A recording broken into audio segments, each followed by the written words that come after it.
Je viens partager avec toi dans cette vidéo un phénomène très courant quand on fait du business avec l'Inde. Un phénomène surtout quand on est dans le business des mèches où chacun veut essayer de prendre sa part du gâteau, où il y a beaucoup de nouveaux acteurs qui naissent tous les jours en fait et qui se font un peu passer pour ce qu'ils ne sont pas.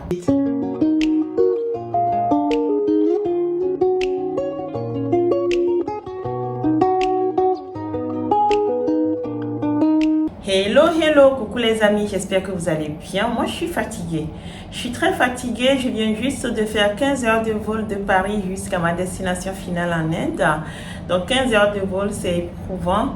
Mais voilà, j'avais envie de vous faire cette première vidéo parce que voilà, cette semaine, je vais vous en faire plein. L'idée, c'est de vous faire vivre mon séjour en Inde avec moi. C'est rare que je fasse cela. Donc, connectez-vous. Si vous n'êtes pas encore abonné à cette chaîne, abonnez-vous. C'est l'occasion de le faire.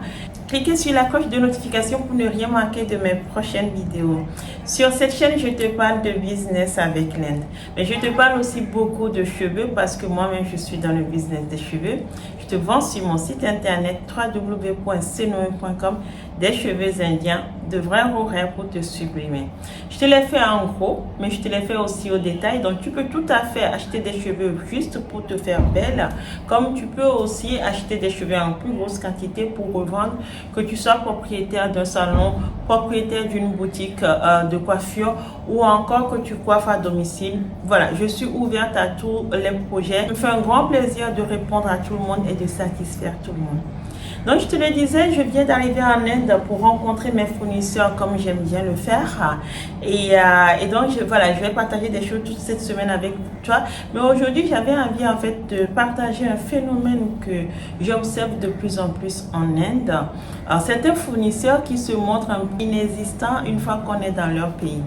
Ce sont ces fournisseurs qui se montrent très actifs quand on est en dehors de leur pays, qui se présentent comme étant des fournisseurs de cheveux indiens, qui vont vous bombarder de vidéos, de cheveux, de ci, de ça. Et puis quand vous leur dites « je veux venir vous visiter », ils disparaissent. Donc je vais un peu vous expliquer ce phénomène aujourd'hui, vous amener à comprendre comment faire pour les éliminer parce qu'ils ne sont pas tous de vrais fournisseurs et comment faire en fait pour éviter des pièges, de leur envoyer votre argent et puis ne jamais recevoir votre commande ou recevoir des choses qui ne correspondent pas à vos attentes. Mais avant de rentrer dans le vif du sujet, j'avais envie de vous montrer ce que j'ai sur ma tête. J'ai lavé mes cheveux juste en arrivant là parce qu'il n'y avait pas eu le temps de le faire à Paris. Donc je les ai lavés. Comme vous pouvez voir, ils sont encore mouillés. Ce sont mes straights que j'avais fait poser il y a 3 semaines à peu près. Donc comme je vous le disais, la différence entre les straights et les silky, c'est que les straights en fait, quand vous les faites poser, quand vous les lavez, ils sont durs. Ils ne sont pas non plus des body wavy parce qu'ils ne font pas les boucles comme ça. Mais ils sont durs et tout en restant très jolis. Vous voyez là, ce sont des cheveux que j'ai lavés, que j'ai peigné à peine en fait, mais que j'ai pas séché. J'ai pas voulu sécher en fait au sèche-cheveux. Et parce que j'ai rien ramené, j'ai lavé ça avec du shampoing que j'avais dans ma salle de bain d'hôtel. J'ai pas shampoing, j'ai pas d'huile pour les cheveux, j'ai absolument rien. Donc comme ce sont de vrais cheveux humains, ils craignent rien. Comme vous pouvez voir, ils n'ont pas formé de nœuds, ils sont toujours aussi souples et fluides. Mais voilà, comme je n'ai rien à mettre dedans, je me suis dit, je ne vais pas les sécher au sèche-cheveux parce que sécher au sèche-cheveux, ça vient encore les dessécher plus. Donc, je veux garder de l'hydratation dedans. Donc, je ne les ai pas séchés au sèche-cheveux. Je vais les laisser sécher à l'air libre. Mais vous voyez comment ces cheveux sont beaux. Ils sont sur mon site internet www.cnoe.com et ce sont des straights. Donc comme je te le disais tantôt, j'avais envie de te parler de ces fournisseurs. Tu sais, ces fournisseurs qui te contactent via Instagram parce qu'ils voient tes réels avec des cheveux, que tu vends des cheveux. Ils t'ont identifié comme étant une vendeuse de cheveux, ils veulent te vendre leurs produits. Moi, je refuse catégoriquement d'acheter à distance. Je ne fais pas des courses sur Internet. Je fais des achats. C'est mon métier dans la vie. Donc, on m'a appris que pour acheter, il faut savoir auprès de qui on achète et il faut savoir en fait ce que cette personne peut te proposer. Donc, moi, quand on me contacte comme ça, ils sont nombreux à me contacter sur la base de mes vidéos et tout ça. Je garde quand même leur contact en me disant, tiens, lors de mon prochain voyage en Inde, j'essaierai d'aller les voir pour voir un peu ce qu'ils peuvent proposer et s'il y a moyen de travailler ensemble. Et ce que je constate en fait, très souvent, c'est que ces fournisseurs, une fois que vous rentrez dans leur pays, une fois que vous atterrissez en Inde et que vous leur passez un petit coup de fil d'ailleurs que je prends le soin de passer plusieurs jours, plusieurs semaines même avant mon départ en Inde pour signaler le fait que prochainement je serai en Inde et que j'aurais souhaité les rencontrer. Ils se montrent très enthousiastes. You are really welcome. Ils proposent de venir te chercher à l'aéroport, te faire visiter si tu ne connais pas encore et tout ça, tout ça. Très très chaleureux, mais c'est complètement indien en fait. Et quand tu arrives dans le pays, tu les appelles. Nombreux sont ceux qui sont introuvables parce qu'ils ne veulent pas que tu viennes les voir. Pourquoi? Je t'expliquerai ça dans quelques instants. Nombreux sont ceux qui sont introuvables, c'est-à-dire que ce fournisseur qui t'a courtisé pendant des mois là, tu l'appelles en fait, maintenant que tu es sur place, il ne te répond pas. Ou quand il daigne te répondre, il y en a, ils vont te dire qu'ils n'ont pas de stock pour pouvoir te montrer leurs produits. Ou il y en a qui vont te proposer de venir à toi dans ton hôtel en fait avec quelques échantillons pour te montrer leurs produits.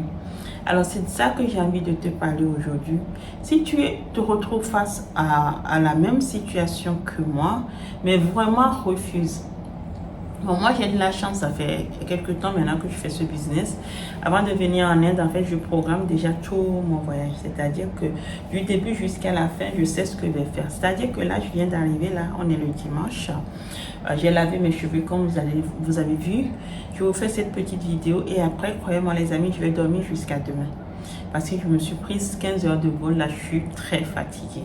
Même si j'ai bien dormi en cours du vol, mais je vais encore dormir jusqu'à demain. Pourquoi je fais ça? Ça me permet le lundi d'être en pleine forme, comme si je vivais ici en fait. Et donc du coup, toute la semaine, je vais me recaler. Donc je ne serai plus dérangée par le décalage horaire. Et je vais pouvoir rencontrer tous mes fournisseurs avec lesquels j'ai déjà rendez-vous pour la semaine. Il y en a parmi eux qui ont déjà des commandes de ma part depuis au moins 3 mois parce qu'il y a des produits dans le lot. Il faut du temps pour les collecter, donc il faut anticiper.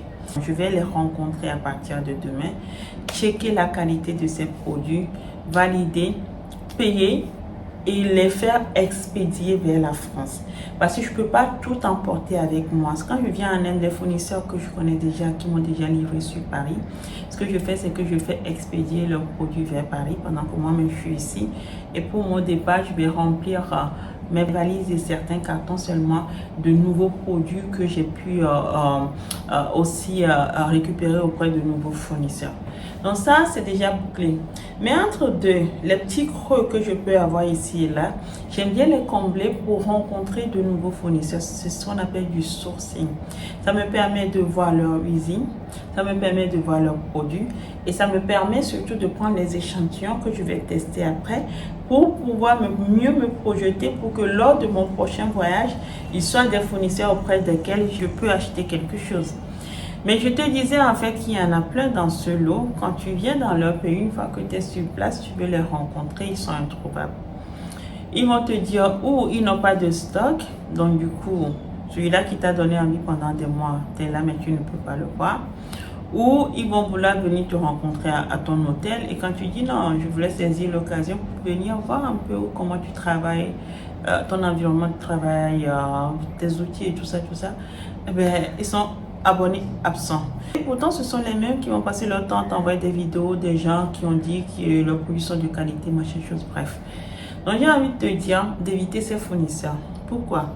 Parce que ça veut tout simplement dire que ce ne sont pas de grands fournisseurs ou je vais dire de vrais fournisseurs. Pourquoi je dis ça?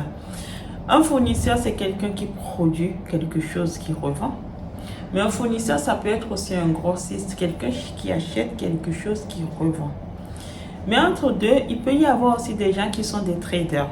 C'est-à-dire qu'ils n'ont pas de stock, ils ne produisent pas, ils n'achètent pas pour stocker, pour revendre. Donc, ils ne sont ni producteurs ni grossistes, ils sont juste des traders. Ces gens sont très très actifs sur les réseaux sociaux, croyez-moi, c'est les plus actifs.